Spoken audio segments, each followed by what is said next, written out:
সকলকে জয় যিশু, সকলকে স্বাগত এবং ধন্যবাদ জানিয়ে প্রভুর বাক্য নিয়ে চলে আসলাম আরও একটা সুন্দর দিনে, সুন্দর সময়। প্রভুকে ধন্যবাদ দিই যে আরও একটা দিন তিনি দেখতে আমাদেরকে সাহায্য করেছেন, আরও একটা সময় আমরা প্রভুর হাত ধরে পেয়েছি, সেই জন্য প্রভুকে ধন্যবাদ দিই।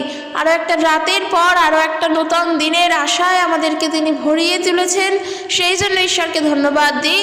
এবং আমাদের জীবনের প্রত্যেকটা মুহূর্তের জন্য, প্রত্যেকটা কার্যের জন্য প্রভুকে ধন্যবাদ দিই যে তার ইচ্ছা অনুসারে আমরা সব কিছু করতে পারি। তার ইচ্ছা যদি না হয় কোনো কাজেই আমরা সফলতা পাবো না।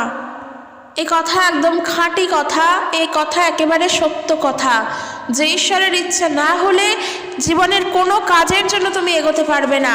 তাই জন্য জানবে সমস্ত কার্যের আগে প্রভু তোমাকে কিছু বলতে চান তোমার ওই কাজের জন্য। তাই আমাদের উচিত প্রার্থনা করে নেওয়া, প্রভুর কাছে জানতে চাওয়া সেটা ঠিক কিনা, ঈশ্বরের ইচ্ছা অনুসারেই আমরা সেই কাজ করব। আমরা নিজেদের ইচ্ছায় চলবো না, প্রভুই আমাকে জানান দেবেন, প্রভুই আমাদেরকে বলে দেবেন সেটা করা উচিত কিনা।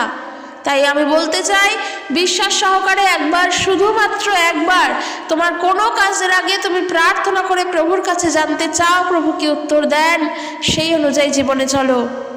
কারণ ঈশ্বরের বাক্য বলে যে ওষুধ খেলে, যখন আমরা ওষুধ খাই, ওষুধ খেলে যেমন আমাদের শরীরের রোগ নিরাময় হয়, যখন আমরা ওষুধ খাই আমাদের শরীর থেকে যেমন সমস্ত রোগ মুক্ত হয়ে যায়, ঠিক একইভাবে আমরা যদি সমস্ত বিশ্বাস সহকারে, পরিপূর্ণতার বিশ্বাস সহকারে সমস্ত কার্যের আগে যদি প্রভুর কাছে প্রার্থনা করে নিই এবং তার কাছ থেকে উত্তর পাওয়ার জন্য তার অপেক্ষাতে থাকি, তাহলে অবশ্যই সেই পথ আমাদের অনেক সুন্দর হবে এবং প্রভু আমাদেরকে সত্যভাবে সেই পথে চালনা করবেন।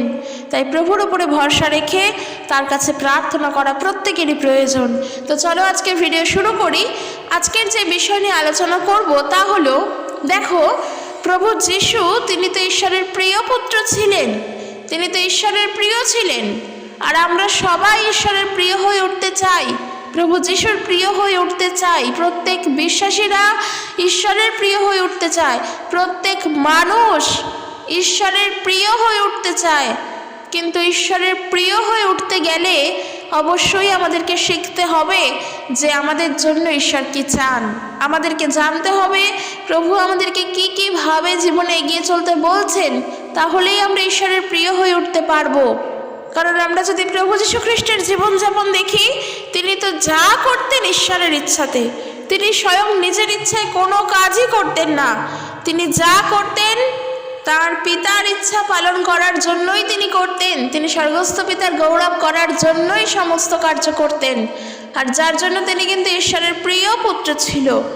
যদিও তিনি নিজেই ঈশ্বর ছিলেন, কিন্তু আমরা যখন তাকে মানব পুত্র রূপে দেখছি, যখন আমরা দেখেছি প্রভু যিশুর বাপ্তিস্ম হয়, তখন কিন্তু ঈশ্বর প্রভু যিশুকে কিন্তু তার প্রিয় পুত্রই বলেছিলেন। তিনি কি বলেছিলেন? বলছে, দেখো আমরা মথি তার 3 অধ্যায় 17 পদ যদি পড়ি, সেখানে বলছে, আর দেখো স্বর্গ হইতেই বাণী হইল, ইনি আমার প্রিয় পুত্র, ইহাতেই আমি প্রীত।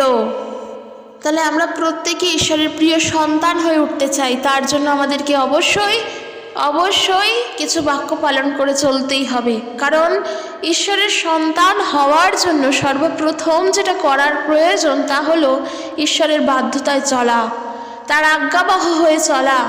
এই কথা কিন্তু ঈশ্বরের বাক্য সমগ্রটা জুড়েই বলা হয়েছে। যদি আমরা সমুয়েলকে দেখি, প্রথম সমুয়েল, সেখানেও আমরা দেখতে পারবো, প্রথম সমুয়েলে সমুয়েল শাউলকে বলছে, শাউল যখন ঈশ্বরের অবাধ্যতায় চলেছিল, তখন সমুয়েল শাউলকে বলছে, বলিদানের চেয়ে, আত্মত্যাগের চেয়ে বা কোনো কিছু বলিদানের চেয়ে বাধ্যতায় চলা অনেক বেশি শ্রেয়। অর্থাৎ ঈশ্বরের বাধ্যতায় চলা আমাদের জীবনের জন্য সর্বপ্রথম কর্তব্য। আর ঈশ্বরের বাধ্যতায় চলতে পারলে আমরা ঈশ্বরের প্রিয় সন্তান হয়ে উঠতে পারবো। তার জন্য আমাদেরকে দেখতে হবে কি? প্রভু যীশু খ্রিস্টের শিক্ষা, প্রভু যীশু খ্রিস্টের অমূল্য বাণী, যার জন্য আমরা প্রভুতে বাধ্যতায় চলতে পারবো, বাধ্যতায় জীবনযাপন করতে পারবো এবং এই বাক্যের দ্বারা জীবনের প্রত্যেকটা মুহূর্তে আমরা চলতে পারবো। তো চলো শুরু করি। আমি লূক লিখিত সুসমাচার তার 14 অধ্যায় 7 পদ থেকে পড়ব। প্রভু যিশুর বাক্য এখানে যেমনটা বলছেন, নিজেকে বড় করে তুলো না। সর্বপ্রথম যা আমাদের করতে হবে, নিজেকে বড় করে তুলো না। আজকের যে বিষয় নিয়ে আলোচনা করব তা হলো প্রভুর কাছে নিজেকে প্রিয় করে তোলা। তার জন্য অবশ্যই প্রভুর বাক্যই পালন করতে হবে। এটাই নিয়ম, এটাই দরকার। বাধ্যতায় চলতে হবে। তার বাধ্যতায় চলতে গেলে তার বাক্যকে শুনতে হবে। তো দেখো, লুক তার 14 অধ্যায় 7 পদ থেকে দেখো, এখানে বলি প্রভু যিশু এখানে নিমন্ত্রিতর বাড়িতে নিমন্ত্রণ খেতে গিয়েছিলেন। তিনি নিমন্ত্রিত ছিলেন। আর সেখানে গিয়ে প্রভু যিশু দেখলেন কি নিমন্ত্রিত অতিথিরা কিভাবে নিজেরাই ভোজের শ্রেষ্ঠ আসন দখল করার জন্য চেষ্টা করছে। আর এই দেখে তিনি তাদের কাছে দৃষ্টান্তটি দিয়ে বললেন, বিয়ের ভোজে যখন কেউ তোমাদের নিমন্ত্রণ করে তখন সেখানে গিয়ে সম্মানের আসনটা দখল করে বসবে না। তার কারণ কি বলছে? কারণ তোমার চেয়ে হয়তো আরও সম্মানিত কাউকে সেখানে নিমন্ত্রণ করা হয়েছে। একেবারেই তাই, একেবারেই তাই। দেখবে আমরা কিন্তু যখনই কারোর বাড়িতে যাই, আগে যেই সিটটা সুন্দর তার দিকে আগে আমাদের চোখ যায়, আগে আমরা সেই জায়গায় গিয়ে বসে পড়ি। কিন্তু আমরা একবারও ভাবি না যে হয়তো আমার থেকেও আরও অনেক সম্মানীয়রা ব্যক্তিরা রয়েছেন যারা এখানে নিমন্ত্রিত আছে, তাদের জন্য আমাদের সিট ছাড়তে হবে। আগে নিজে গিয়ে শ্রেষ্ঠ আসন দখল করে বসলাম। আর যারা আমার থেকে বড় মাপের মানুষ, হয়তো এমন অনেক মানুষ আছেন যারা গরিব মানুষ, তাদেরকে আমি দেখলাম না, নিজের জায়গাটা নিজে দখল করলাম, তাহলে কখনোই আমরা ঈশ্বরের প্রিয় হয়ে উঠতে পারবো না। আর প্রভু যিশু কি বলছেন দেখো, যখন তুমি শ্রেষ্ঠ আসনের জায়গাটা নিচ্ছ এবং যার বাড়িতে তুমি নিমন্ত্রণ খেতে গিয়েছিলে সেই বাড়ির মালিক এসেই যখন তোমাকে বলছে যে তুমি জায়গাটা ছাড়ো, অমুক ব্যক্তি এসে বসবে, তখন কিন্তু তুমি লজ্জায় পড়বে। আর দেখা গেল শেষ পর্যন্ত গিয়ে তোমাকে এমন জায়গায় বসতে দিল, তা সব থেকে নিচু জায়গা। তাহলে লজ্জার কারণ হয়ে গেলে তুমি। কিন্তু তুমি যদি কোথাও গিয়ে শ্রেষ্ঠ আসন না দেখে আগে সব থেকে নিচু জায়গাটা গিয়েই নাও, সেই জায়গায় গিয়েই বসো, ওই বাড়ির মালিকই দেখবে তোমাকে তুলে নিয়ে এসে ডেকে ভালো জায়গায় বসাচ্ছে। তাই জন্য প্রভুর বাক্য শিক্ষা দিচ্ছে এটাই, নিজেকে বড় করে তুলো না। আমি শ্রেষ্ঠ, আর আমি শ্রেষ্ঠ বলে আমি সুন্দর সোফাটাতে গিয়েই বসবো, আমি সব থেকে সম্মানীয় বলে আমি উঁচুতেই বসবো, আমি নিচে বসতে পারবো না। এই জিনিসটা যেন কোনোভাবে কোনো জায়গাতেই যেন না হয়। আর বিশেষ করে যখন আমরা চার্চে যাই বা মণ্ডলীতে যাই, সেখানে গিয়েও আমরা আগে সামনের জায়গাটা দখল করার চেষ্টা করি। কেন করি? তাহলে প্রোগ্রামগুলো ভালো করে দেখতে পাবো, প্রভুর বাক্য ভালো করে শুনতে পারবো। এই জায়গায় বলি, বিশেষ করে মণ্ডলীতে গিয়ে বা প্রভুর জায়গায় গিয়ে তো কখনোই এই জিনিসটা করা উচিতই নয়। যেখানে প্রভু আমাদেরকে জীবনে চলার জন্য শিক্ষা দিচ্ছেন যে এইভাবে জীবনে চলো, জীবনে চলো অর্থাৎ অন্যান্য কার্যের সময় চলো। আর সেই রকম হয়ে আমরা যদি ঈশ্বরের স্থানে গিয়ে বা মণ্ডলীতে গিয়ে এরকম আচরণ করি, তাহলে প্রভুর শিক্ষাটা আর কোথায় থাকে আমাদের মধ্যে? সেই জন্যই প্রভুর বাক্য বলছে নিজেকে বড় করে দেখার চেষ্টা করো না। কারণ বাক্য বলে কি, লুক তার 14 অধ্যায় 11 পদ, কেননা যে কেহ আপনাকে উচ্চ করে তাহাকে নত করা যাইবে, আর যে কেহ আপনাকে নত করে তাহাকে উচ্চ করা যাইবে। তাই ঈশ্বরের প্রিয় হয়ে উঠতে হলে সর্বপ্রথম নিজেকে নত করতে হবে। প্রভু যিশু যেমন ছিলেন ঈশ্বরের বাধ্যতায় চলতেন, তিনি নিজেকে নত করেছিলেন, অবশ্যই তিনি নিজেকে নত করেছিলেন, ঈশ্বরের কাছে তিনি নত হয়েছিলেন। তার জন্য এত শাস্তি রাখা ছিল, তারপরেও কিন্তু সে নিজেকে নত করে রেখেছিলেন। এই হলো বাধ্যতার জীবন। এইভাবে প্রভু যীশু খ্রিস্টতে আমাদেরকে চলতে হবে ঈশ্বরের প্রিয় হয়ে উঠতে হলে। তার জন্য সর্বপ্রথম প্রভুর বাক্যেতে আমাদেরকে বাধ্য হয়ে চলতে হবে, তার অনুগত হয়ে চলতে হবে, এবং নিজেকে উন্নত করে নয়, নিজেকে নত রেখে চলতে হবে। শ্রেষ্ঠ আসন পাওয়ার জন্য যেন আমরা না দৌড়াই, আমাদেরকে মাথায় রাখতে হবে যদি আমরা ঈশ্বরের বাধ্যতায় চলি, শ্রেষ্ঠ আসন প্রভু আমাদের জন্যই সাজিয়ে রাখবেন। কিন্তু আমরা যেন শ্রেষ্ঠ আসনের জন্য না দৌড়াই, আমরা দৌড়াবো প্রভুর বাধ্যতায়। প্রভু যেমন যেমনভাবে শিক্ষা দিচ্ছেন, যেভাবে চলতে বলছেন, আমরা সেইভাবে চলবো। বাকিটা তো ঈশ্বরের হাতে। আজকের আমরা যদি প্রভুর বাধ্যতায় চলি, তাহলে অবশ্যই আমরা ঈশ্বরের প্রিয় হয়ে উঠব। প্রভু তখন আমাদেরকে দেখবেন, তখন তিনি আমাদের জন্যই ভাববেন, আমাদেরকে ভালোটাই দেওয়ার চেষ্টা করবেন এবং আমাদের ভালোটাই দেবেন। আর তার জন্য আমাদেরকে বাধ্যতায় চলতে হবে, প্রভুর বাক্য অনুসারে চলতে হবে। তাই জন্য আমরা কখনো যেন নিজেরা নিজেদের জায়গাটাকে বড় করে না দেখি, যেন শ্রেষ্ঠ জায়গাটা না গ্রহণ করি, যেন পিছনে থাকি, যেন সুন্দর জায়গাটা পাওয়ার আশায় না থাকি, বরং যে জায়গাটা কেউ চায় না সেই জায়গায় যেন আমরা যেতে পারি বা যাওয়ার জন্য যেন আগ্রহী থাকি। যেই চেয়ারে কেউ বসতে চায় না সেই চেয়ারে যেন আমরা বসি। আর এর কারণের জন্য কখনোই ভেবো না যে মানুষ তোমাকে ছোট করে দেখলো, তুমি একটা ভালো মানুষ হয়ে কোথায় গিয়ে বসলে। একেবারে না। মানুষ তোমাকে কিভাবে দেখলো সেটা দিয়ে তোমার কি আসে যায়? তুমি চলছো ঈশ্বরের বাধ্যতায়। ঈশ্বর তোমাকে কিভাবে দেখছেন সেটাই তোমার জন্য গুরুত্বপূর্ণ। ঈশ্বর তোমার বিষয়ে কী চিন্তা করেন, ঈশ্বর তোমাকে কেমন করে দেখেন, সেটা তোমার জন্য গুরুত্বপূর্ণ, মানুষের দেখাটা নয়।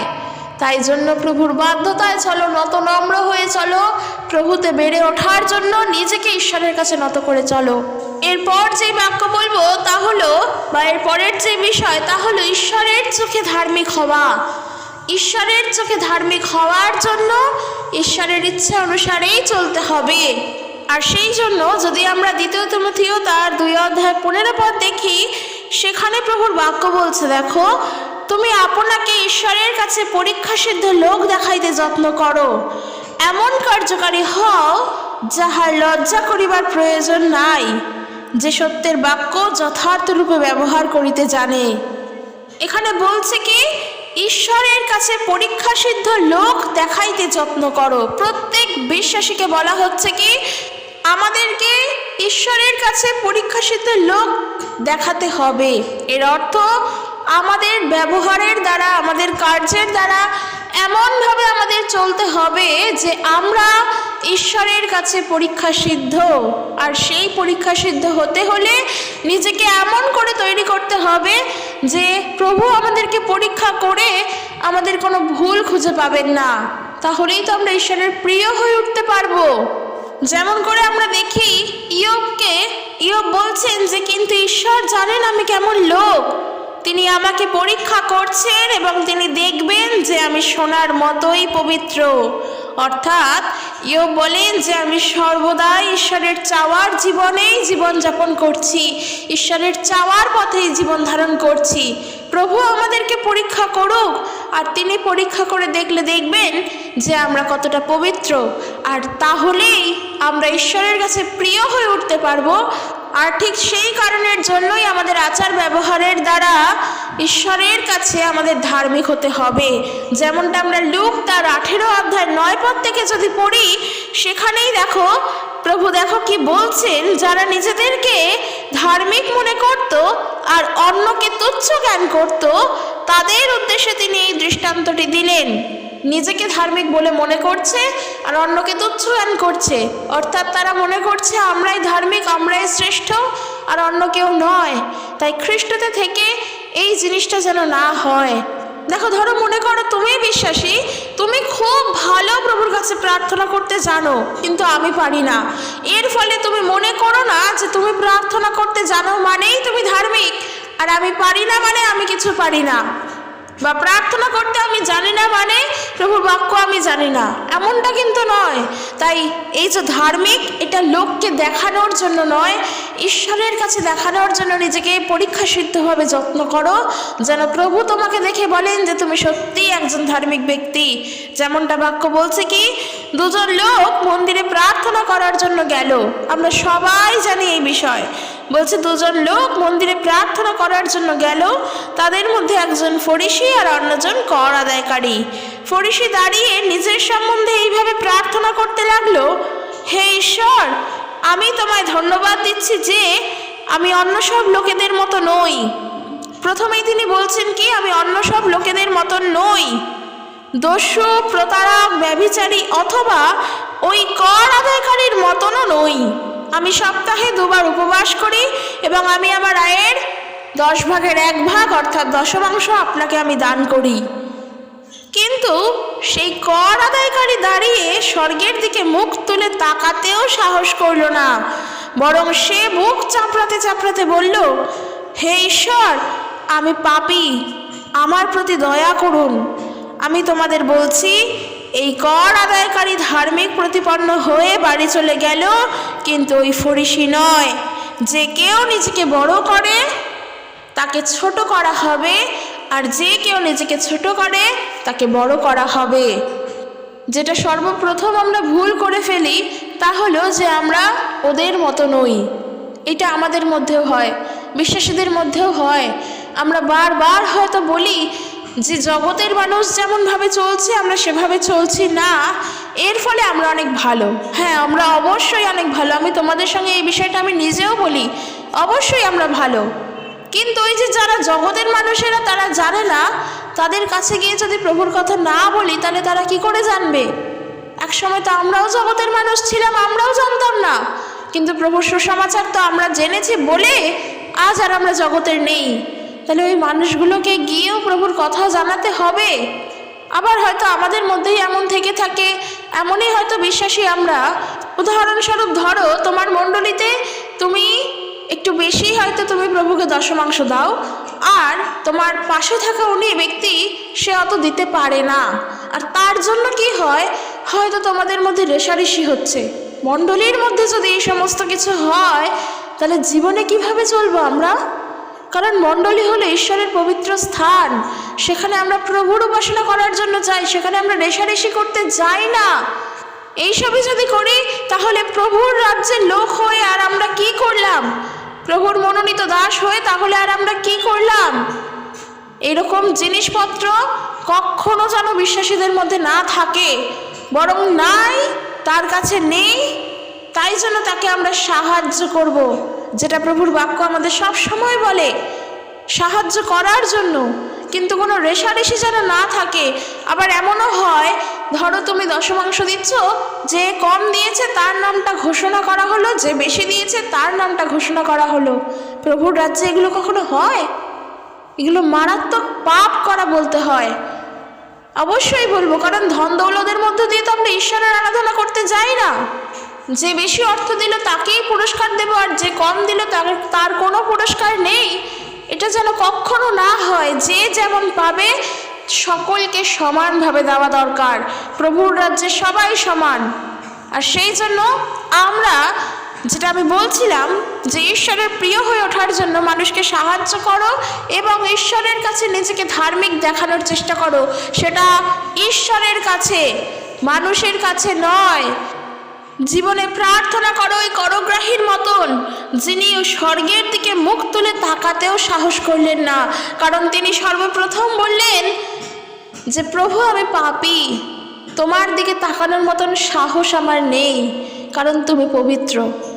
আর সেই জায়গায় দাঁড়িয়ে যদি ওই ফরিসির মতন হয়ে যায়, প্রভুর কাছে দাঁড়িয়ে দাঁড়িয়ে বলবো, প্রভু আমি শ্রেষ্ঠ, তার মতন আমি নই, ওর মতন আমি নই, আমি এত মানুষের কাছে গিয়ে তোমার কথা বলেছি, ও কিছুই করেনি, এই সমস্ত যেন না করি। কারণ প্রভুর রাজ্যে এইসব চলে না, প্রভু যিশুর কাছে এইসব চলে না। আর ঈশ্বরের প্রিয় হয়ে উঠতে গেলে তো কখনো এসব চলবে না। তো সেটাই বলছিলাম, প্রভুর প্রিয় হয়ে উঠতে গেলে নিজেকে ঈশ্বরের কাছে পরীক্ষা সিদ্ধ লোক দেখানোর জন্য চেষ্টা করতে হবে। আমি কিভাবে জীবনে চলছি, আমার জীবনযাপন কেমন, আমি 10 জনের কাছে প্রভুর কথা বললে তারা কিভাবে প্রভুকে বুঝতে পারছে, তারা আদৌ প্রভুকে বিশ্বাস করতে পারছে কিনা, আমরা এগুলো দেখব। তারা যদি বিশ্বাস করতে না পারে তাদেরকে বিশ্বাসের জন্য প্রভুর কথা আরও বলবো। কিন্তু আমরা যেন নিজেদের মধ্যে রেষারেষির মধ্যে না থাকি, কারণ এগুলো ঈশ্বরের রাজ্যের বিষয় নয়, এগুলো প্রভুর রাজ্যের বিষয় নয়। প্রভুর রাজ্য পবিত্র, আর সেখানে পবিত্র হয়েই উঠতে হবে তার কাছে যাওয়ার জন্য। আর যেটা আজকের আমার বিষয় ছিল, তার প্রিয় হয়ে ওঠার জন্য অবশ্যই নিজেকে ছোট করতে হবে, নিজেকে নত করতে হবে, যেমনটা আমি শুরুতে বললাম।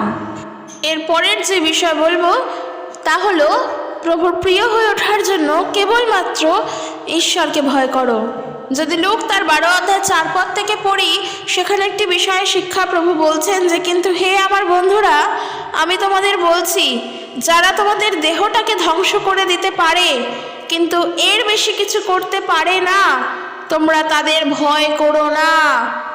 তবে কাকে ভয় করবে তা আমি তোমাদের বলে দিচ্ছি, তোমাদের মেরে ফেলার পর নরকে পাঠাবার ক্ষমতা যার আছে তাকেই ভয় করো। হ্যাঁ, আমি তোমাদের বলছি, তাকেই ভয় করো। সেই ক্ষমতা কার আছে? ঈশ্বরের ছাড়া। অনন্ত জীবনে পাঠানোর দায়িত্ব ঈশ্বরের, নরকে পাঠানোর দায়িত্ব ঈশ্বরের, ওটা আর অন্য কারোর নয়। কারণ তুমি যদি প্রভু যিশুকে বিশ্বাস করো তাহলে তুমি অনন্ত জীবনে গিয়ে পৌঁছবে। যদি বিশ্বাস না করো, যদি প্রভুকে মুক্তিদাতা বলে গ্রহণ না করো, তাহলে তোমার জন্য অনন্ত জীবন নয়, তাহলে তোমার জন্য কোনোভাবেই অনন্ত জীবন নয়। কারণ ওই অনন্ত জীবনে থাকতে গেলে খ্রিস্টকে বিশ্বাস করতে হবে। আর এই যে একমাত্র আমরা অনন্ত জীবনে যেতে পারি আর না হলে নরকে যাওয়ার বিষয়, একমাত্র ঈশ্বর ছাড়া আর কে পাঠাবেন এই পথে? তাই বাক্য বলছে, কেবলমাত্র ঈশ্বরকে ভয় করো। আর ঈশ্বরকে ভয় করার অর্থ হলো কি? ঈশ্বরকে মান্যতা দেওয়া, ঈশ্বরকে শ্রদ্ধা করা, তাকে সম্মান করা। বাক্য বলছে, যে তোমার দেহটাকে ধ্বংস করে দিতে পারে কিন্তু এর থেকে বেশি কিছু করতে পারে না, তোমরা তাদেরকে ভয় করো না। মানুষকে মেরে ফেলবে, অর্থাৎ এই দেহ ধ্বংস করবে, আমাদেরকে হয়তো মৃত্যুও দিয়ে দিতে পারে, কিন্তু তুমি যদি, তোমার আত্মা যদি খ্রিস্টেতে জীবিত হয়, তোমার আত্মা যদি প্রভু যিশুকে জানে, তাহলে চিন্তা করার কোনো কারণ নেই, কারণ ঈশ্বর তোমার সাথেই আছেন। তবে হ্যাঁ, এমনভাবে জীবনে চলতে হবে যেন আমরা আমাদের এই দেহ আর এই আত্মা উভয়কেই রক্ষা করে চলতে পারি, পবিত্র করে চলতে পারি ঈশ্বরের উদ্দেশ্যে। তাই জন্য ঈশ্বরকে কেবল ভয় করো, তাকে শ্রদ্ধা করো, তাকে সম্মান করো। কারণ নিজের দেহের ওপর ক্ষতি করার দায়িত্ব কারণ নিজের নয়। এই দেহ তোমার পবিত্র আত্মার মন্দির, যেমন বাক্য বলছে। তাই কোনোভাবেই আমরা নিজেদের দেহের ওপর যেন কোনো ক্ষতি না করি, তাহলে পবিত্র আত্মা কষ্ট পান, তিনি দুঃখ পান। তাই দেহ ধ্বংস করার জন্য কোনোভাবে যেন আমরা উদ্ধত না হই, কারণ ওই চিন্তা আমাদের মধ্যে দিয়াবল দেয়। দিয়াবল চায় যেন আমরা দেহের দিক থেকে আরও বেশি করে দুর্বল হয়ে পড়ি, আমাদের মৃত্যু হয়ে যাক, আমাদের ক্ষতি চাইছে সব সময়। কিন্তু ঈশ্বর তো তা চান না।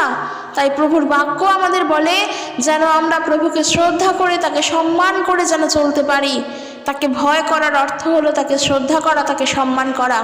আমি এমনও শুনেছি অনেক মানুষ আছেন যারা বলে যে খ্রিস্ট বিশ্বাসীদের কাছে খ্রিস্টানরা বলে তো ঈশ্বরকে ভয় করে চলো, কিন্তু আমাদের কথা শোনো, আমাদের ঈশ্বররা বলে ঈশ্বরকে প্রেম করে চলো।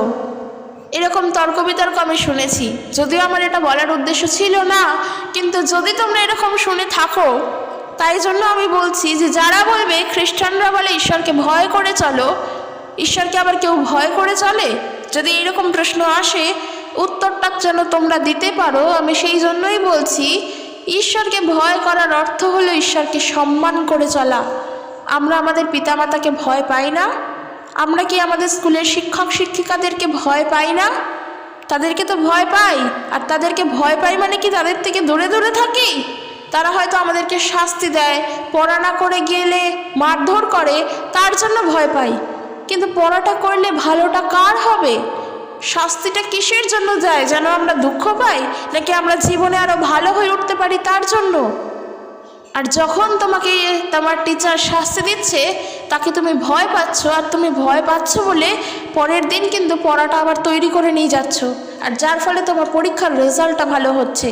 এই যে তাকে ভয় করা, এক অর্থে দেখতে গেলে তুমি ভয় করছো, কিন্তু এর ফলে তাকে তুমি সম্মান করছো, তাকে শ্রদ্ধা করছো। কারণ তোমার পরীক্ষার রেজাল্ট যখন ভালো হচ্ছে, তখন তোমার তো প্রশংসা হচ্ছেই, তার সঙ্গে সঙ্গে তোমার টিচারেরও প্রশংসা হচ্ছে। কাজেই বুদ্ধি করে চলতে হবে যে ঈশ্বরকে ভয় করা মানে তাকে সম্মান প্রদর্শন করা, তাকে শ্রদ্ধা করা, তার বাধ্যতায় চলা, তার অনুগত হয়ে চলা। তাকে ভয় করা মানে তার থেকে দূরে থাকা নয়। যারা বলবে যে খ্রিস্টানরা বলে ঈশ্বরকে ভয় করে চলো, তার মানে আজ থেকে তুমি ঈশ্বরের থেকে দূরে থাকো, যারা এই ধরনের কথা বলবে তাদেরকে উত্তর দিতে আমাদেরকে হবে।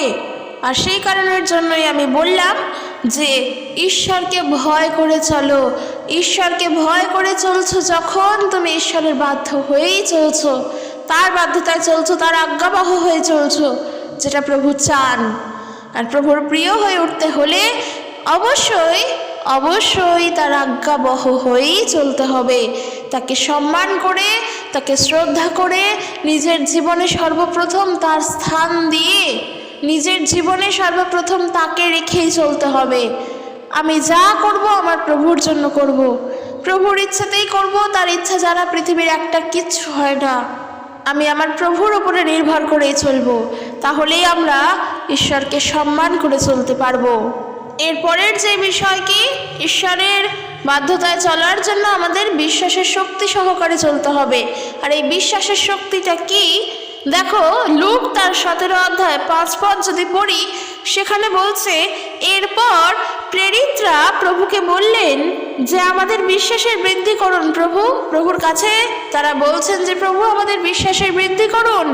প্রভু যিশু তখন তাদেরকে বলছেন, একটা সর্ষের দানার মতো এতটুকু বিশ্বাস যদি তোমাদের থাকে, তাহলে এই তুতে গাছটাকে তোমরা বলতে পারবে যে শেকড় শুদ্ধ উপড়ে নিয়ে সমুদ্রে নিজেকে পোতো, আর দেখবে সে তোমাদের কথা শুনবে। কি বলছে? এই একটা সর্ষের দানা, আমরা সর্ষে গাছ সবাই দেখেছি, সবাই জানি সর্ষের দানা কেমন হয়, সেটাও জানি, রান্নার কাজে ব্যবহার করা হয়। ঠিক আমাদের বিশ্বাসকে একটা ওইটুখানি সর্ষের দানার তুল্য করতে বলছে। যদি তা করতে পারি, তাহলে বাক্য বলছে কি, তোমরা অনেক বড় বড় কাজ করতে পারবে।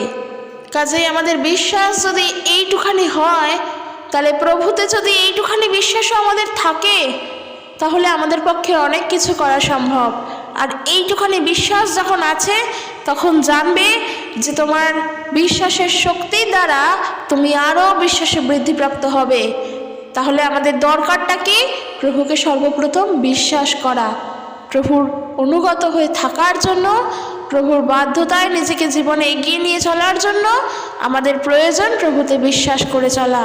বিশ্বাস যদি না থাকে, বাধ্যতার জীবনও হয়তো আমরা পাবো না। সত্যিই তো, কারণ বিশ্বাসটাই যদি না থাকে, তাহলে আর আমরা কার বাধ্যতায় চলবো? তখন আমরা কাকে অনুসরণ করে চলবো? আমি তো বিশ্বাসই করি না। তাই জন্য বিশ্বাসটা থাকা সর্বপ্রথম দরকার। প্রভুর প্রিয় হয়ে উঠতে গেলে প্রভুতে বিশ্বাস করে চলো। প্রভুর প্রিয় হয়ে উঠতে গেলে প্রভুর প্রতি বিশ্বস্ত থেকেই চলো। কারণ যে ছোট ছোট বিষয় বিশ্বাস করতে পারে, সে অনেক বড় বিষয়ের প্রতি বিশ্বস্ত হয়। তাই অনেক ক্ষুদ্র ক্ষুদ্র বিষয় আমাদেরকে বিশ্বস্ত হয়ে চলতে হবে। আর শেষ বিষয় যেটা বলবো কি, প্রভুর অনুগত থাকার জন্য, প্রভুর বাধ্যতায় চলার জন্য আমাদেরকে প্রার্থনাশীল জীবনযাপন কাটাতে হবে। প্রার্থনাশীলভাবে আমাদের জীবনে এগোতে হবে। আমরা প্রার্থনা করে এগোবো। আমাদের জীবনে যা যা দরকার, যা যা প্রয়োজন, সমস্তটা প্রভুর কাছে আগে জানাবো যে প্রভু, তুমি আমার জীবনের জন্য যদি এটা চাও, তুমি এটা করো।